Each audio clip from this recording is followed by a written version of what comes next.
Kasi, nasa Tagalog. Paano mo sabihin? Basta sunod-sunod lang kayo dyan. Wala. Hindi kayo yun? Hindi. Kahit anong... Paano ba? Kung sino makano may benta ha? Paano ba sabihin? English ng bago. Walaan nyo lang. Ay, alam ko na yun. Aba yun. Gulo mo saan parang. Tignan mo kay View. Aba yun. Go na. English ang bangus. Ano?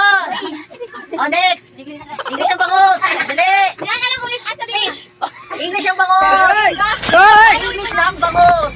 Sabi mo Ay, naman. hindi. English ng bangus. Bilis. Ay, kailangan yung sarili nyo. Umayos kayo pila. English ng bangus. Dali. Bisa na English ng bangus. Next. English ng bangus. Bilis. Alam ko na. Ha? Ano ba? No, no, no, no. Ano? www. Ano? Dali. Dry fish. Ano to? Patutuyin pa natin. Ikaw naman, Jo. Dali, English ng bangus. Pwede notes. Ha? Walang ganun, Mars. Pwede notes.